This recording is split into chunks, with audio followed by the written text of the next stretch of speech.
Well, welcome back to the Piney Woods Homestead, y'all. I am embarrassed to say that I have never milled maple on this mill for as long as I've been milling now. And I'll tell you why here in just a minute, but I told you I'd bring you along for this chalk maple that I took down around the garden spot a few days ago. It looks like it's gonna be some pretty clean lumber based on the log. I'm excited to get into this thing. It's gonna be a new species for me. Always learning something new around here, guys. Thanks for stopping in at the Piney Woods Homestead. Hit that like and subscribe if you hadn't. And if you have, as always, y'all, we appreciate you. Y'all, primarily what I put on the mill is this southern yellow pine. And the reason for that is it's just so abundant around where we live, especially on our property. And it's also probably the most affordable lumber that people can buy. So most of the time, calls for what I am getting for what people want are yellow pine, whether it is to rework an old floor in a barn, do some true 2x4s for some walls for an outbuilding, and even fence rail and stuff like that. And yellow pine works out really good for those applications. And it's the easiest thing that is to mill around here. I can generally do straight through cuts on yellow pine, especially if it's a good clear log. And you end up with very minimal twisting, checking, warping, anything like that when it's drying out, air drying. And for the most part, it'll relatively dry pretty quick, air drying, any time of the year here in our climate. Now, if it's really wet in the winter, it takes a little bit longer, but that is primarily what I mill. So most of the time, I'm not putting oaks up on the mill, even though I have plenty of white oak, plenty of red oak in the past. But usually it's stuff that's just easy to come by and easy to mill and easy to get rid of. And most of what I do is by order, y'all, here on the homestead. I usually don't keep a stockpile of anything up unless it's for our own personal use.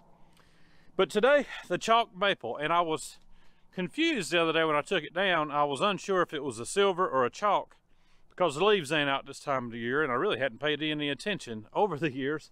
But the leaf pattern's a little bit different. The bark on them are a little bit different, and these chalk maples have a tendency to grow with more than one main trunk, and a lot of that seems to happen around here. So I'm fairly confident that what I have here is a chalk maple. You can tell me otherwise if I'm not right there, but I'm curious to see what this thing's going to look like. So today what I'm going to do is, for the most part, the best that I can, do real time on milling so that you get to see every bit of the mill, working the log, rolling it with the cant hook, for the most part in real time, other than a little bit of editing. So let's fire up this easy Boardwalk Jr and get to slinging some dust.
All right, I love opening up a new to me log species on the mill. That is just so cool. If you can see these little dark striations all throughout this maple, that is absolutely beautiful.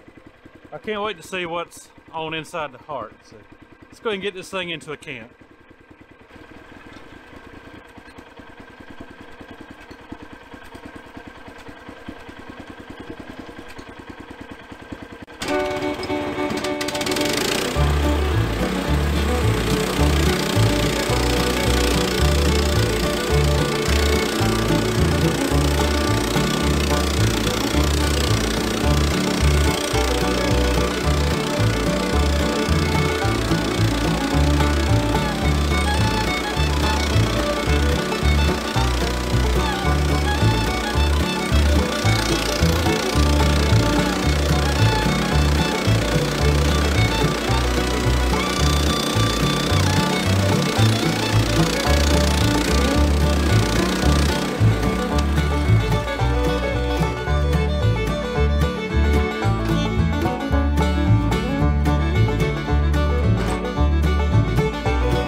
All right, for the most part, what I'm working with here is a 9x10 cant.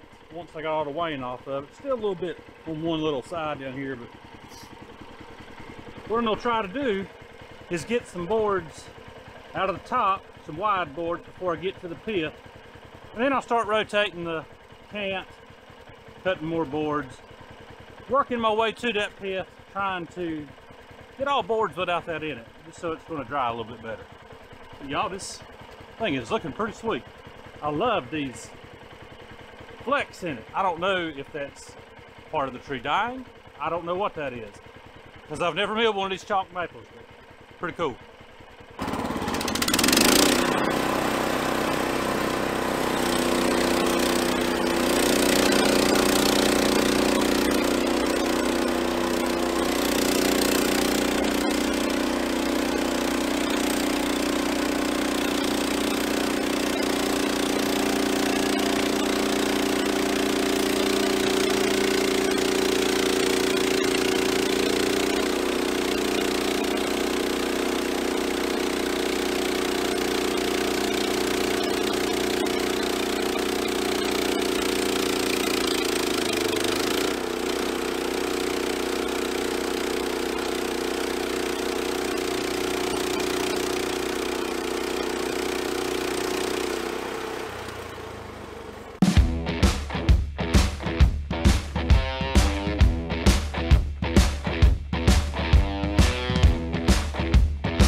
After, I don't know, about 20 minutes is probably what it took me to mill this entire log. It was 14 inches on the narrowest end and 17 on the butt end.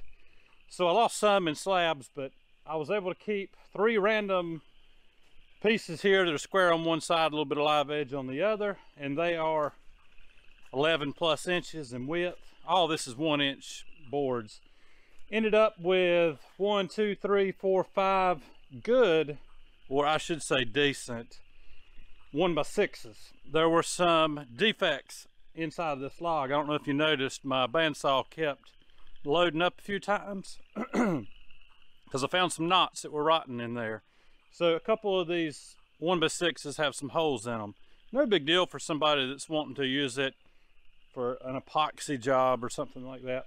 Then I ended up with 3 really nice 1x10.5 inch wide boards, and they look fantastic. And these came off that first side of the cant all the way down almost to the pith. I stopped shy of the pith, and then I ended up, flipped the log again and ended up with some 1x4.5 inch wide boards, and they look pretty good. And then I've got the pith cut board, which is a 1x6. It's already bowing up on me, knew that it would, and a true 2-inch thick by 4.5 inch that I've got some plans for on that. I was able to get down to the pith as well on that, and so got something planned in the future once it dries out. But not a bad deal out of this chalk maple, having never done it before. I'm starting to think, after looking at this lumber a little bit more, that these striations, I should say, maybe from where that tree could have been dying, because maples have a tendency to die and continue to grow. Part of the tree will be dead, part of it will still be living. So I think maybe that's what that is, but it's still getting hard.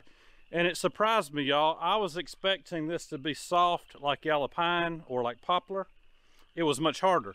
It was not as hard as red oak by any means, but it was harder than yellow pine and poplar, somewhere between poplar and that red oak. But I was impressed with the hardness of this wood. And so I believe it'll dry pretty good. I needed a new blade on there, I'm pretty sure, but I wanted to get this one milled, get that blade swapped out for a big job that I've got coming up. That's pretty cool lumber, y'all. I'm impressed with it. So y'all, none of this was straight through cutting per se, because I was working myself down towards the pith, rolling the cant, working myself towards the pith, rolling it again. So through cutting, yes, but maximizing the log without doing all straight cuts, using the same rounded grain in an entire wide 11-inch wide board. So this should dry pretty good. It's not quarter sawn. This is, I don't do any quarter sawing on this mill. It's just hard with a manual mill, y'all, in my opinion, from my experience, to do that quarter sawing on this manual mill. It's a little bit harder. Some people do it, and that's great. But this is how I do it. So guys, I hope that you've enjoyed a little bit of, for the most part, real-time sawing on this Easy Boardwalk Jr. Y'all have a good day, a great week, and don't forget some beard balm. If you need some to put in to your beard, we got it on the website and Lace's Candles. We appreciate those of you that have purchased some of those items. It really helps us out, guys. Have a good day, a great week, Lord willing, and the creek don't rise too high. We'll see you on the next one.